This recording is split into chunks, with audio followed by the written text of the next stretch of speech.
What's going on, guys? Welcome to the Books to Business podcast. I'm Eddie Pinero. I'm Terrence McMahon, and today we have Starts With Why. Really good book, How Great Leaders Inspire Everyone to Take Action. Simon Sinek. Top fiver. One of the best books I've ever. I was actually angry with myself reading it that I hadn't read it sooner. I wonder if this is required reading at like Wharton and Harvard Business School. I don't know. You ever wondered that? Like, what books do they have these people reading if you don't read this book? It probably is in the curriculum. I'm You think sure. it is? It might be. I'm sure he's spoken for the group. Yeah, I mean, that guy. It's just that to me. Like when we talk about life, business, any example, that's the center of the universe right there. Makes you think. I thought about every single aspect of my life while reading that book. I know. You rethink everything. I remember when his TED Talk came out, which was, I think, in 2016. That was actually the year I got sick. And I remember everyone starting to blend his stuff into their presentations. Like years later, it's like, oh, this is why we're in business. Like this is the reason that we exist. Yeah. And it was way after the fact that that people were in business, but maybe not doing as well as they could be, or getting the feeling of success. There's the part in his very rare that he tells his story at the very end of the book. How he was, he went into business to be an entrepreneur, and he started to feel like he wasn't successful, even though he technically was. Right. Because he didn't have the why. He didn't connect the dots with why he started to be a business owner versus how and what. That was an important message. He calls that the split. Right. And he says, it's the theme throughout the book. Even these huge, CEOs that have these meetings and they get together and they talk and they reminisce about the beginning, the startup phase, when they were just starting out, because they had their why and things were exciting. And then they get to a point where they actually get their success and they lose their why. All right. Yeah. And that's when, things sort of go off the rails. I mean, yes, they lose their sense of enjoyment, fulfillment, satisfaction, but it's also when you start seeing companies decline. Oh, that's right. I remember the split. It's a departure from your core values and beliefs. Right. To start to manage numbers and results. Like Walmart's a perfect example. Yeah. I didn't realize Walmart struggled like that, but I guess they have. Walton was all about his employee, was all about knowing their names and interacting with them, doing special things. And they're known now as basically a sweatshop. Right. Really. I mean, to do anything to drop the price. Yeah. And the current CEO, I guess, is really addressing that. Their why was Sam Walton's. His why was it's about people first. It's about the employees that take care of the customer that ultimately would take care of the shareholder. Yeah. The employees first, which is interesting. It was how they went from sort of being for the common man in the business that anyone would want in their, community to the business that legislation was constantly being put on the table to keep them out, Well, let's talk about, we're kind of bouncing into some stories. Let's talk about the basis of his book, Start With Why. And he has something called the Golden Circle, right? So companies that there's three elements to a company, what you do, how you do it, and why you do it. And a lot of companies have it backwards. Like when he was an entrepreneur and he was doing well, he had it backwards because his why was last, not first. Right. Right. So companies know what they do. Everybody knows what they do. Most of them have some kind of how they do it. They explain it, their secret sauce, what makes them different, their USP, their unique selling proposition, and then they'll tell you why. Right. And those are companies that can, what did they say, manipulate people to buy products versus inspiring them. The opposite is true, right? Inspiring. Yeah. If you don't have a why, you can have success, but it's generally short term because you need to manipulate something. Like last week, I ended with the point of the Razor and why that didn't do well compared to the iPhone, because the Razor was a manipulation. Right. The Razor was, here's a product, we struck gold, but that's what it is. It's a product. The iPhone in line with Apple's core why, which is challenging the status quo, being revolutionary, this awesome new piece of tech that stood for creativity. Right, thinking differently. Exactly. Yeah, that's exactly. interesting. Oh, did we talk about that last week? Well, I looked at the camera and I was like, next week we'll talk about. Dude, you were browsing ahead again. You were talking about Brene Brown coming into from lunch today. Got to be a step ahead, kids. You are, and I'm a little old to be. I got to catch up. I have to catch up with you. That's all right. I'll sneak it up on you. Yeah.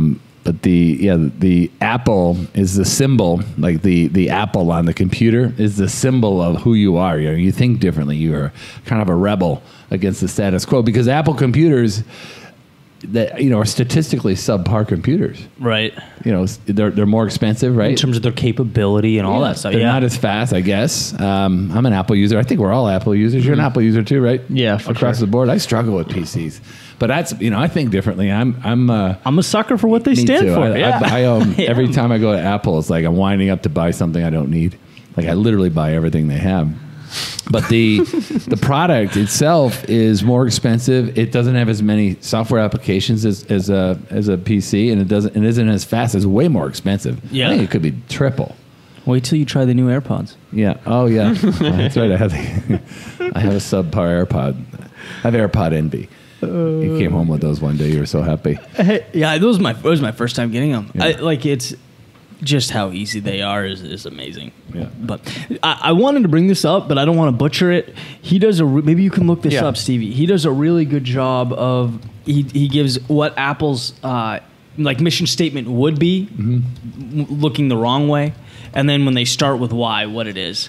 Well, I know what it is. I studied it. Hit me. It was he was comparing Dell to Apple.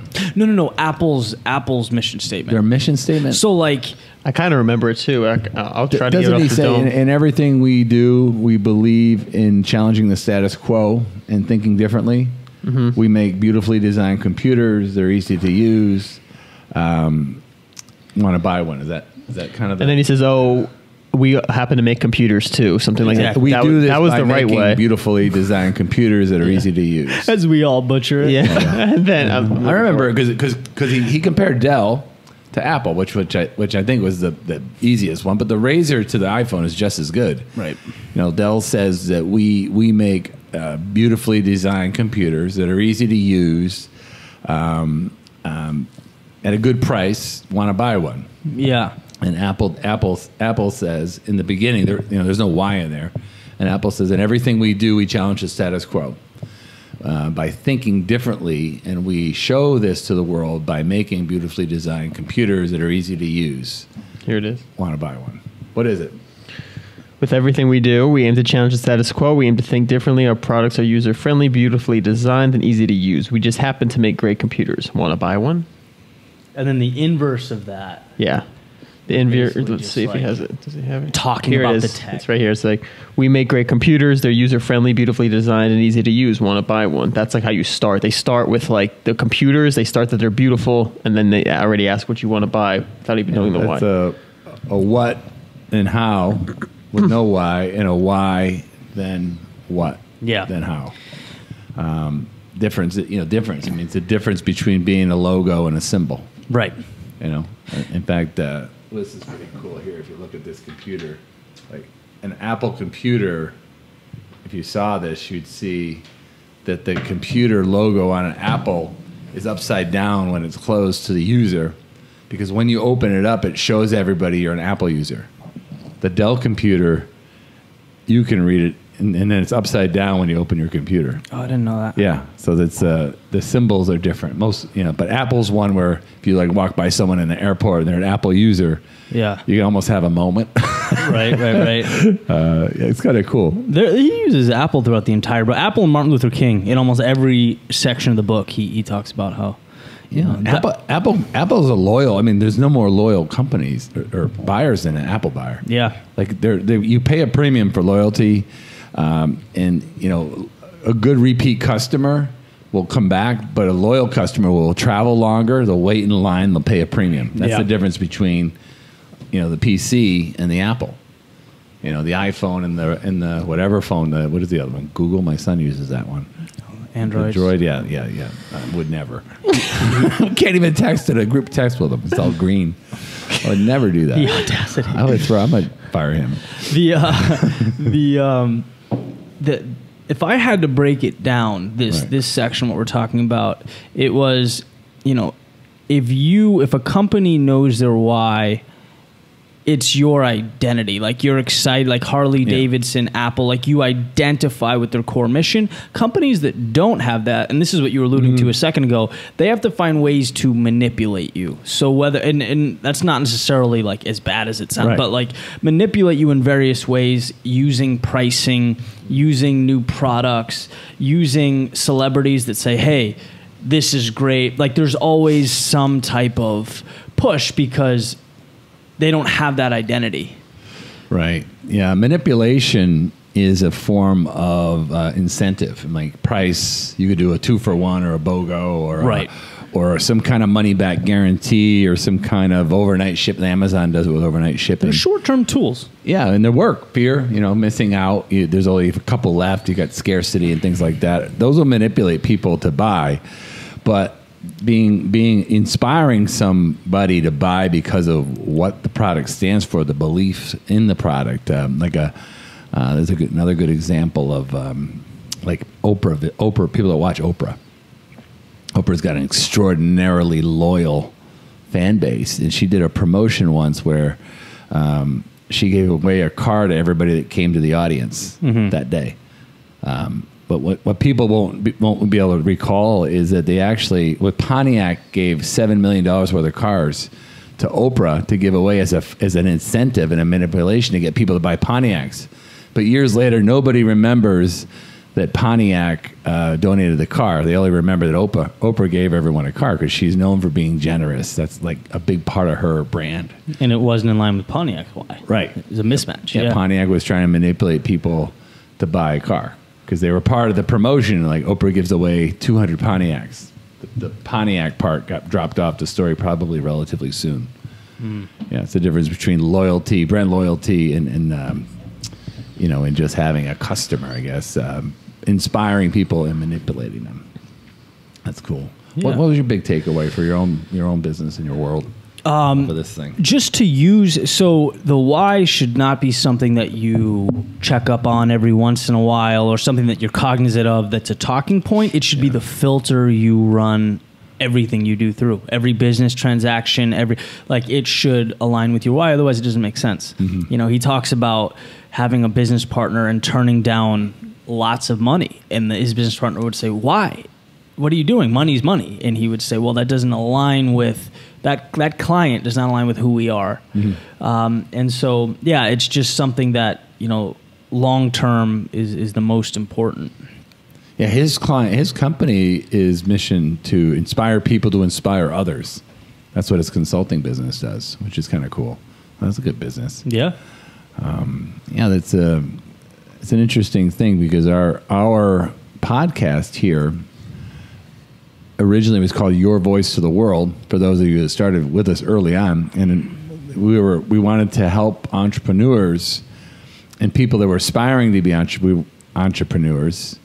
We wanted to inspire them to make their lifestyle the center of their universe and have that business revolve around it. Right. All right. Which is an interesting statement. It's not a complete why. As I look back on it, what would make it a complete why? So that you can be more healthy, you can be more happy, you can be more philanthropic, you can spend more time with your family. Like, all the reasons to be successful in business have nothing to do with the money. Right. It's your purpose. Yeah. Yeah. Yeah. And then, by the way, that's still the crux of what we do. We just found a better way to say it. Yeah.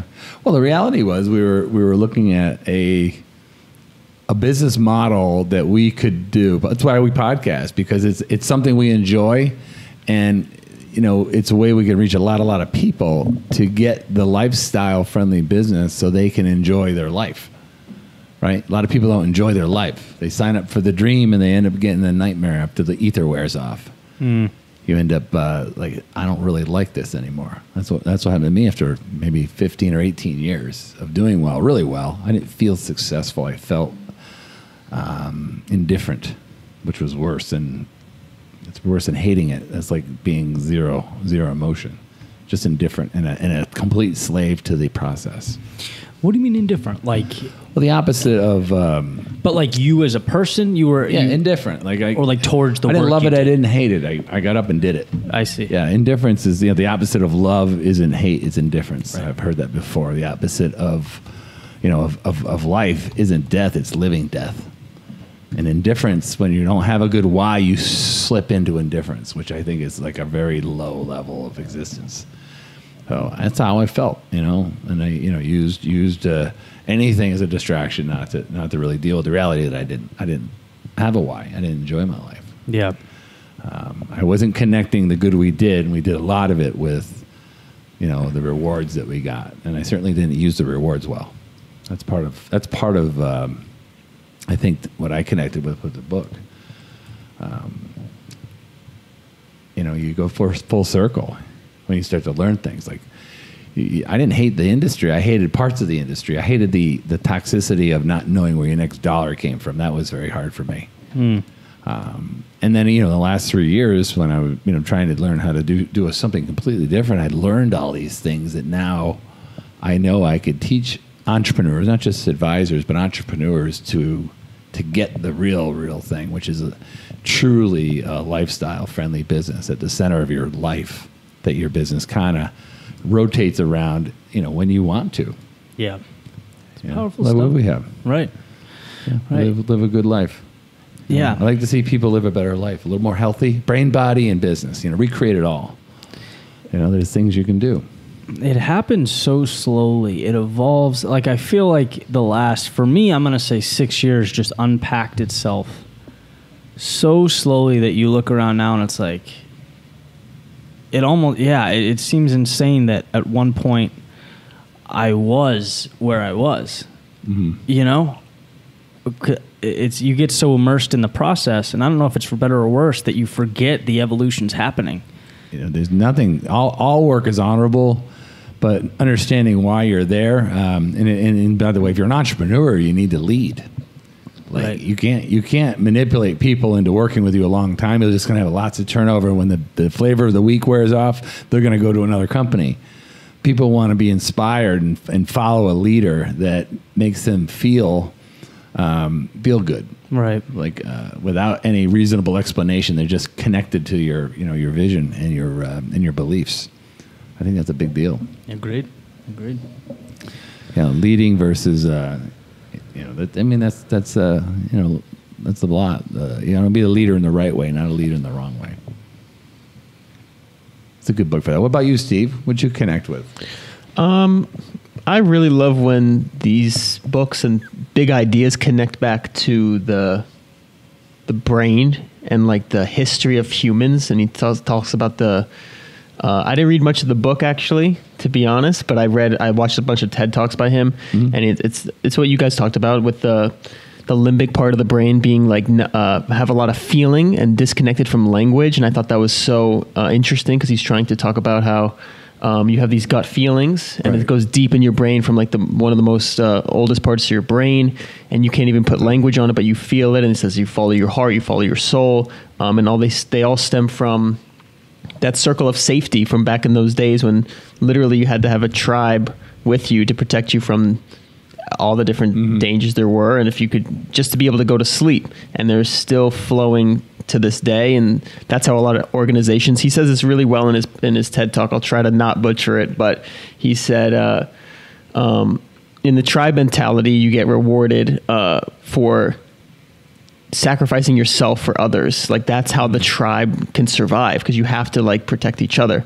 And in organizations, they get bonuses for sacrificing others to like gain an advantage. Yeah. And he was saying if you have a family member that's like your child comes home with a C grade, or you don't say, hey, you're done, you're out of the family. You say, no, how can I, like, we need to get this right. They work with him. So he's like, if he believes, and it's kind of an interesting theory, like your take on of like, he believes that that's kind of how businesses should be run. He had this one study of this guy that, treated his organization with permanent employment. Like if you work there, you have permanent employment, you never have to worry, and you can never get fired based on performance issues. And if you're having performance issues, he'll even help you with a coach. And then his morale got boosted like crazy, and he had all these great like numbers to back it the next following years. But I thought that was a really interesting way to like flip a whole business. Wow. It's interesting. Yeah. Yeah. It's like there's schools that are like that too. Like you go to like this really elite prep schools. A lot of them have that pride that like they don't. If one person fails, it shows on the whole symbol of the school, so they'll help you. Ivies. Yeah. I think the Ivy schools are like that. They don't want bozos in there, but once you're in there, you gotta win. Yeah. That's kind of interesting.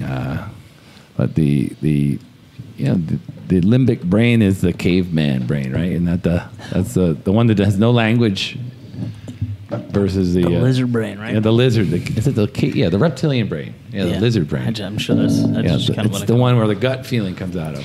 Which, I'm glad you brought that up, Steve. I mean, that was like one of the coolest points in the book, where he's talking about like people, like we make decisions emotionally, and the emotional part of the brain is different than the part of the brain associated with language.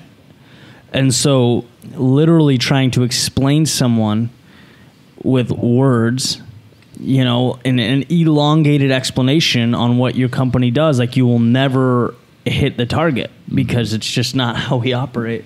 Yeah, I thought that was really, really cool. Yeah, because then they just out of nowhere was like, nah, I don't want to do this. Yeah. It's the gut feeling. It's like, it doesn't feel good. Yeah. It makes sense. They just don't. People can't explain why they love their wives, but they love their wife. Right. Right? Like, I love that. What he's saying that when a lady says like, never would I never thought I'd marry someone like you. Right. Yeah. What it really means is that if I were to write a list of all the things I'd want in a partner, you wouldn't have been any of those things. Like, but you married him anyway, right? Which meant there's some kind of a prehistoric, connection occurred. The gut feeling, gut feeling, like that. There is some really weird relationships you look at when people, like, how the hell are those two people together, and they're crazy in love. Well, he was asking them, right? Like, why do you love your wife? Well, she's really nice. Well, there's a lot of really nice people. Well, she's smart. Well, there's a lot of really smart people. Like, why are you right? And people just can't articulate it. They don't know. Oh, that's a good one. But that's why scientists can't figure out that one. Emotional. They can't study it. They write letters about it. They study it. You can't put it under a microscope. Love, yeah, love and the intrinsic feeling of loyalty and connection are the same way.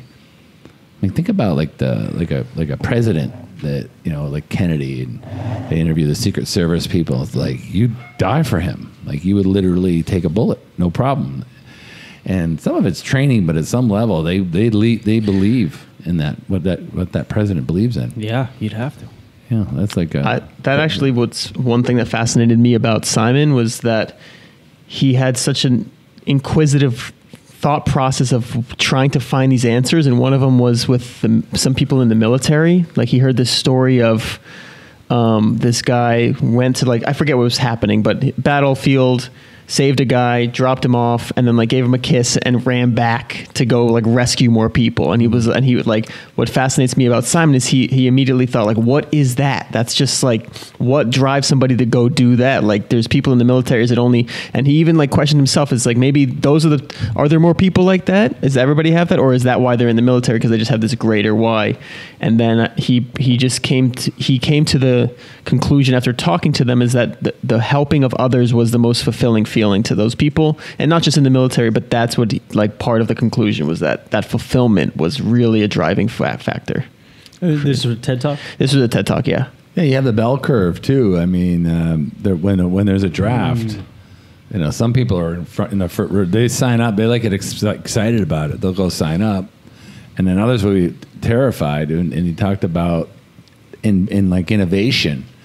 There's some people that'll buy a piece of technology just to have it first. They're the innovators. No, he calls them the early adopters. No, the innovators in the bell curve, and then you got the early adopters, and that kind of goes like, those are the people that I think there's 10%. 2% are in right away. Right, the innovators. Yeah. Were you an innovator when you bought like the iPhone? Or I'm not an innovator. I'm near the front, but I like to see that it works. Yeah. I don't think tech makes or breaks. So like, there's no like the upside to buying something right away. I just don't really see it. If we're talking technology, I mean, yeah, I think it's in a lot of different things. It's in lots of things. But the innovator, I think that what's the book, Crossing the Chasm? Like that's the book where it's pretty well drawn out. But it's funny how all these books are related. Because I bought the first iPhone. I think I'm an innovator. And I'm also impulsive. I'm either one. I don't know which one's true, but some people want it first. But those are the ones that make the most mistakes too. But the innovators are the ones that you want to get early on in your product. If you have something you believe in and you can tell a good story around that, communicate to our last book. If you can tell a good story around your vision and your idea, you can attract and lead innovators and early adopters to create some critical mass in a business. But if you don't have a why, it's very difficult to get someone to change a buying pattern because the consumers are difficult to influence now. Right. You got to have a why. Like why would I change what I'm doing, where I'm eating my food, where I'm buying my equipment, my clothes. Like that takes more than that. Yeah. You have to identify the Harley Davidson tattoo. I thought was a pretty good point. Driving that home, they make it was either 10 or 12% of their total revenue on merchandise. People identify. It's not about the bike, the service. It takes 6 months to a year to get one. They're not fast, but it's what it represents. And so that group of people. They'll be there through thick and thin. Interesting group of people. Yeah. Yeah. And they're not all bikers. I mean, some people just love the American, they're prideful Americans. Yeah, I mean, I have a Harley tattoo on my back. Well, some people have Harley tattoos, but don't own the Harley. I know. They don't even own a Harley. That's crazy. Isn't that weird? Imagine walking into a tattoo parlor and say, "Give me a Harley Davidson, tattoo," and I I don't own a Harley. Yeah. You drove up it's gonna be on your body forever. What's the worst car you could have driven up in to get a Harley? Minivan. I wonder what they would drive. Volkswagen bus. Probably an American car, like a Chevy. Or a truck. Probably a pickup truck. Would be the worst? That's probably what they drove up. And that's a pickup truck. Right. That's a pickup truck market. Yeah. Yeah, pickup trucks. That was another example. A working person. Like Volkswagen. Known that was another cool one. They're known for they got the hippie feel and love and what's the different color shirt? Tie-dye. Right. And they tried to be bold and put out a $70,000-$80,000 luxury car and it flopped because it's not aligned with their why. Right. Yeah. But the Volkswagen means car of the people. That's right. Yeah. Which I thought was cool. You mentioned that's a very old brand. Car of the $80,000 car of the people. Yeah. Nah, missed the mark, buddy. Right. Well, that's interesting. There was a really cool metaphor. I talked about it in one of my videos, and I know it hit because Steve, we didn't even talk about this, and Steve talked about it on one of his videos, is the car manufacturing plant in Japan. Oh, right. Oh, I mean, it's not even in line with what we're talking about right now. It's just so good. I don't want to forget it. Basically, it has to do with your why, obviously. And so there's an American visiting a Japanese assembly line. Do you remember the time frame, Steve? Early 1900s? No, I could look at them. Mid 1900s. I mean, it doesn't really matter. Japanese mallets. And so he's watching the assembly line and he goes to the end when they're putting the door in and he goes, I have a question. Why is there no one with the mallet making sure that the door is inserted, tapping it, making sure that it's properly inserted and it's not going to fall out? And the Japanese manufacturer or someone working there says, well, we do that in the engineering room. We do that from the beginning. It comes out so that it fits. And I feel like, if you had to take a theme through this book, I mean, that's knowing your why is directing your business, directing your life in line so that everything fits into that, as opposed to Terrence and I were talking about different manipulation techniques and trying to find new products and schemes. That's taking the metaphorical hammer and trying to. Yeah. That's really interesting. I love that. That's probably my favorite part in the whole book. Yeah. Yeah. If you know what your why is, you'll build it right the first time. Everything falls into place. Yeah. I mean, I've gotten into huge trouble when I leave my why. Yeah. When I see it's like squirrel, right? And you go and you try and do this thing over here, this thing over here, this thing over here, and it's not in line. And you just always have to backtrack. But yeah. what was the other one? I had something that was reminded me of you actually. So last year when I was in my own apartment, like that was the first time since college, and I was like cutting away, my why was like really strong, and but it was hard to like What was it? do that. It was just to live my best life and like give myself the best chance I could to escape my corporate job and do everything I can. And part of that was cutting people away. That's why it reminded me of you. Yeah. And it was very hard because I was like, you guys know me now as like, I'm a very loving person. I'm always put other people way before myself too much. Like that's what my fault was. And I had to come back to like the middle ground. And it was so tough because there was so many times where friends wanted to hang out for like no reason, just kind of just like to do nothing. Mm-hmm. I almost cursed again.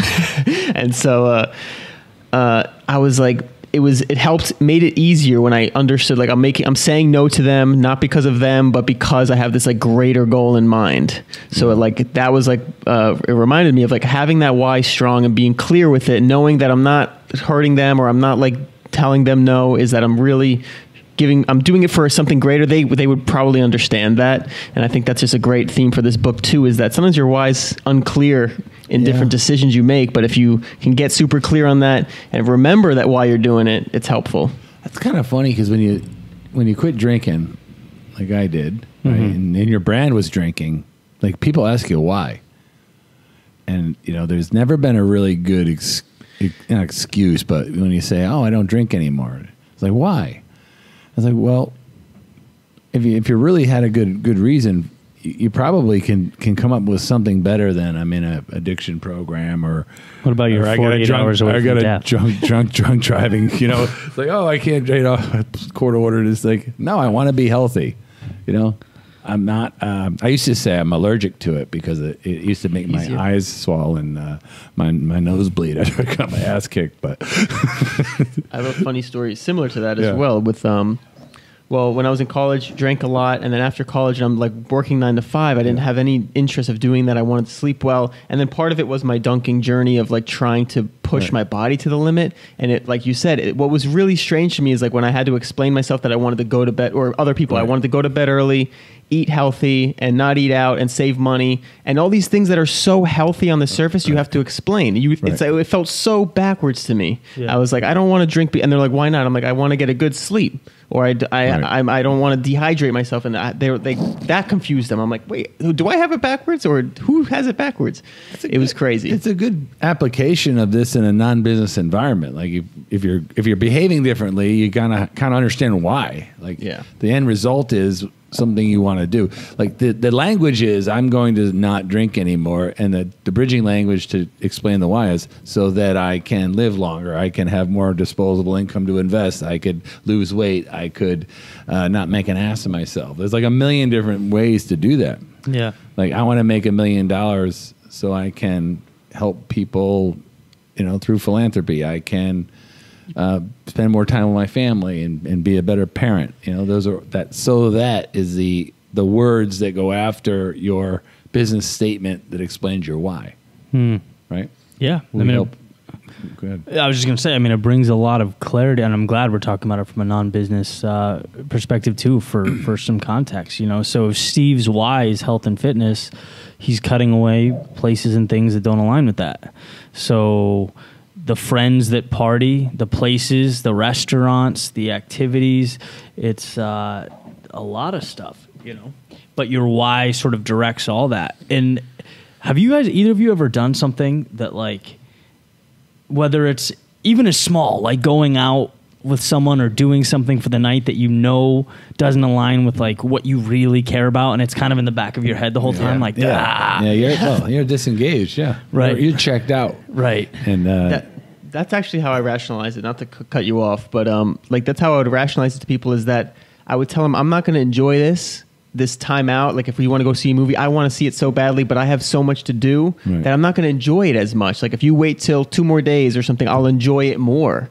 And that's why, like, when we do things, I enjoy it so much, because I have it like compartmentalized that if you want me to do this and like pull me out of my why, basically, I'm not gonna be fully there, just like you were mentioning. If you talk to somebody, they usually kind of know their why. Sometimes they just don't talk about it very well. Or sometimes they're embarrassed to even say like why. Like, why would you like? Oh, I want to compete in the Olympics, or like in Steve's case, I want to dunk.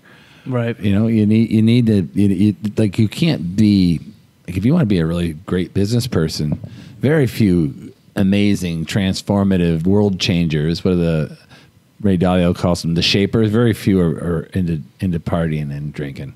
Right. Very few. It's like the enemy of success.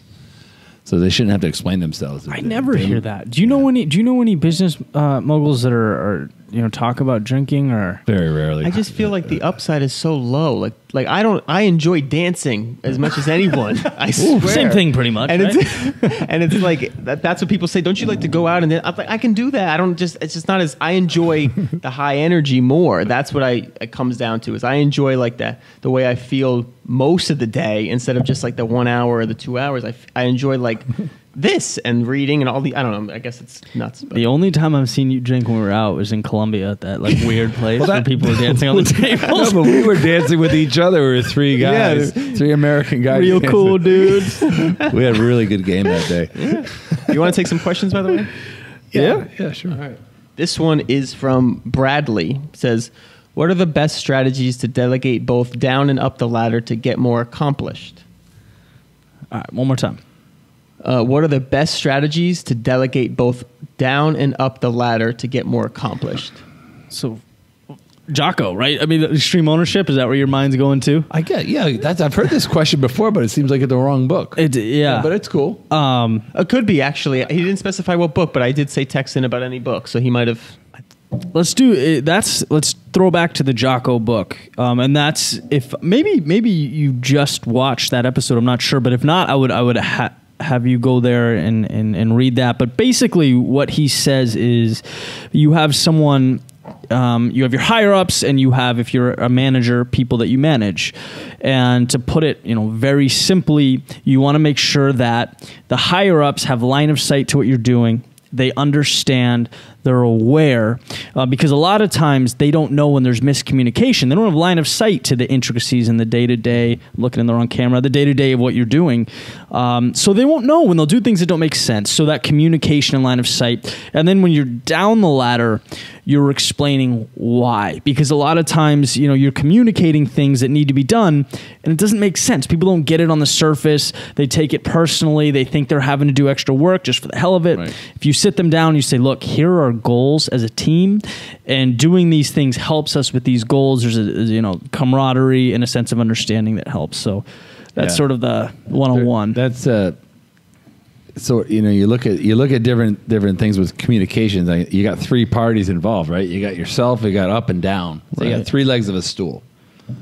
And it's very easy if you want to throw the company under the bus. Let's pretend it's the leadership, the field application, in this case, the military, right? Mm-hmm. So you got the generals, and then you got the field commander, then you got the infantry. There's a potential for the leader to not communicate up and down correctly, and you got to understand it's three legs of the same stool sitting down together. And it's a good way to remember it. Like we're all in this together. They may have run, and I think in this case, like the senior people may have run models and simulations that the field is not aware of, and they don't have time to explain it. Right. Like this could lose the war. Trust me, this is the right information. There's certain things when like compensation changes, we heard that at the company level, like the compensation is changing, and the field's pissed off at it. Like they're changing the commissions. And then, everyone's bitching about it. It'd be easier for the leader to say, the company, they're trying to make a buck, and the company, after all, is trying to actually save jobs. Yeah. Like, we're trying to get rid of the people that aren't really working. We're just going to phase them out this way. And so a good leader will communicate that up and down. Would you say it's essentially those two things: communication, so clear transparency up and down, and then ownership. So if you're in the middle, and like you said, there's the other two legs, anything that goes wrong up or down, you're saying, hey, this is because of my inability to communicate it, so I'm going to make a change right now. Yeah, you take a lot of whacks to the head. Yeah, you got it. That's for sure. But it's true. Last 4 episodes. A lot of whacks to the head doing it. I got another question, but I'm gonna switch up the question because it's a little too easy. So I want to try to see if you can kind of challenge you guys. So the question is, what is your why? But my challenge is, can you, do it in one sentence, but say how you're going to specifically do it as well. So I'm thinking like, you want to do something, and then how you do it. So the how and the what, explaining your why. Does that make sense? So our why, our how, and our what. Yeah, all in one sentence. Woo! Okay. We'll take a crack. So... One sentence is hard, Steve. I know, but you can start with your why. Eddie might be able to do it. And then I see if think you I can do it. I think I can do it. I knew you would love it. You could make this statement a lot shorter, but it would take a long time. Like Mark Twain. Twain. I win. About writing short copy. You're a king. I help others, or I'll say we as an organization, we help others live their best lives by... You got it? Creating stories and content that inspires... Man, the what, the how, and the what. Yeah. So help me differentiate the how and the what. I mean, you're trying to say what's your why on in social one media statement? platforms. Yeah. Like I think help others live their best lives by telling stories that inspire on social media outlets and platforms that are easy to consume and understand. It's like Michael Scott with the long headline. yeah, you could say, Dude, all right, if I get one sentence, it's got to be a relatively long It sentence. was awesome. You did it. Oh, That was man. great. All right. that's good. That was a good challenge. He did it. That's what we got him on the team. Anything else? You want me to recite pi to the 12th digit? All right, another question. This is a good one. What gets you out of bed in the morning, and what keeps you up at night? You want to go or you want me to go? On a bed in the morning?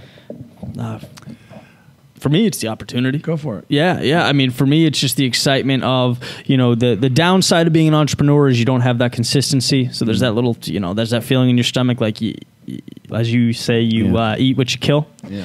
But the upside is so incredible. Like, I live by the philosophy, you're one creation away from a totally different life. That's why I get up. Like, today is could be the day everything changes, could be the day, whatever. And then keeps me up at night is probably when I stray from my why, or I feel like I didn't do enough that day, wasn't methodical in my approach, that type of thing. Yeah. That's interesting. You haven't seen Hamilton yet, right? No, just in your car, I've heard so of Hamilton. Alexander Hamilton was a founding father, and he 1776. Yeah, he's got a big Broadway. Lin-Manuel rewrote that kind of into a Broadway show, which was fantastic. City. So Alexander Hamilton was, they made a Broadway show about him. He was a founding father, and he could write. He'd write all day and night, and he always wrote like he was running out of time. So what kept me up at night was that I was running out of time. What I got up in the morning to do was to learn more. I mean, mostly through, books and learning new things. So what gets me up is to learn more and to learn in a way that I can teach it to others. And what keeps me up is the grim reality that, with my medical situation is I may not live as long as others. So that I'd run out of time. So compressing everything, making sure every day's lived to the fullest. Get it done, yeah, as much as you can. Get it to, live your best day. Get it all done. Don't waste time. It's powerful stuff, man. Yeah. And it was only a few weeks ago, by the way, that you brought this to my attention. So learning something to learn it versus learning something to teach it. Mm-hmm. I know that sounds like nuance, but something about the way you break it down in your head when you have to recite it really, really helps you absorb it better. Because everything you're learning, you're like, okay, how would I explain this? Right, like the old. Remember, you had to give a live presentation to the class on a topic. Kids? Yeah. It's kind of the same way. You got to learn it at that level, or a presentation to people that you respect. If you're ready to give a presentation to your peers and you're like nervous, that means it matters. So you got to learn it like you learn everything like you're teaching it to that group. Like it's game day. Yeah. All right, so we'll try this question. So, Eddie, you said this book was like top 5. Would you say it's your favorite book? If not, do you have a favorite book so far? My favorite book's probably Relentless. This is definitely my top 5, hands down. Essentialism, The Martian, Relentless, Start with Why, and you made the top 5. Start with Why? 100%. I was thinking about top 3, but it's definitely top 5. I wish I read it 5 years ago, 3 or 4 years ago. What would you rank this one? T. This is like I said, required reading at Harvard or Wharton or any bit. You ever start a business, this may be the first book you read. I mean, that's the basis of what you do and why you do it. It's the basis of why you do it, and what you do and how. I don't know. I have a hard time picking my favorite book. I really do. They're all the different. favorite all books that different. we've had are the ones we've done. So I guess the one thing I love by Gary Keller, because I'm pretty simple, the domino effect. Essentialism I love as well. I just and this is a great book. I mean, this is a big part. If you're going to start a new journey in life, there's lots of non-business applications to this for sure. Figure out why you want to go do something. Anything, yeah. Transformation is the human experience, like going from one place to another. And the best question you can ask yourself is, why do I even want to do this? I want to just stay where I am. One more story I just remembered about the Wright brothers. Did he talk about that in the book? Yeah. He was saying how they were outnumbered financially with resources, yet they were the first to take flight. And then the other guy, I forget his name, I think it was like Searport or something. Pierpont Langton. There it is. Sidney Pierpont Langton. So he wanted the rich and famous part of being the first in the air. And then as soon as the Wright brothers did it, he gave up. And like that's goes to show you, like, he had no why in it. He was just doing it for all these wrong reasons. And now he has nothing to do with his life because he gave up on something because somebody else achieved it first. That's interesting. That's interesting. I forgot that he gave up. Yeah, he gave. Because you ever see someone in a pickup game, they lose the tournament and they go home. You ever had like that? Yeah, oh yeah. Yeah, so it's like they lose the first round, they just leave. Shout out to my little Did brother. Tiger Woods do that once? Didn't he, when he was in his bad place? Didn't he just do really badly and just left, quit a tournament? Oh, I don't know. I think I'm he not did. sure. Hopefully. Probably. I don't know. I think he did. Oh no. I don't know. I really don't know. Yeah. I don't know. I hope he don't get mad at me, but I think he did. I think it would be all right. But yeah, it's like you take your kickball and go home Yeah. if things aren't going well. Sore loser.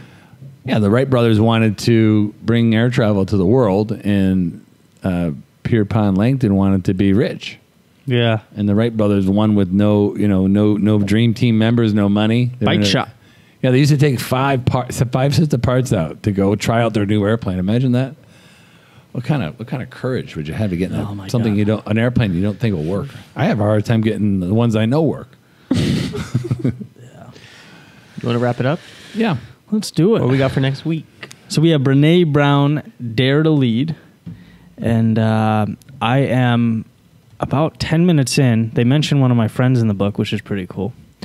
And I'm pumped about it. I've seen her TED Talk, and I've wanted to dive into some of her books for a long time, and I haven't. So I'm pretty jacked up. It's kind of cool. I'm looking forward to it because I haven't read. I followed her stuff on social media. She's on my account there. She's a Texas Longhorn, so I enjoy her stories about football.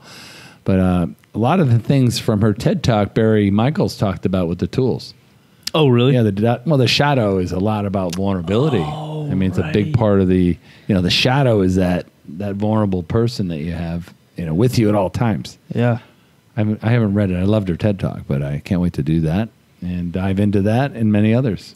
Sounds good. Now we have our live on Thursday night on this particular topic. We have a live workshop every Thursday night, and there'll be a link to register. And when you register, even if you can't make it, we have we send you a recording of it. So we do it live as a podcast, but we take live questions about business. This will be a good one because this is a really hot book. Yeah. Last week's was a blast, too. I mean, we dive into the book, ask questions about it, apply it. I mean, it's a really fun workshop. Our first one. Yeah. Yeah, it was fun. So yeah. Stop on by. All right. Hit the link in the episode notes and give us a review if you haven't done so yet. They're very helpful.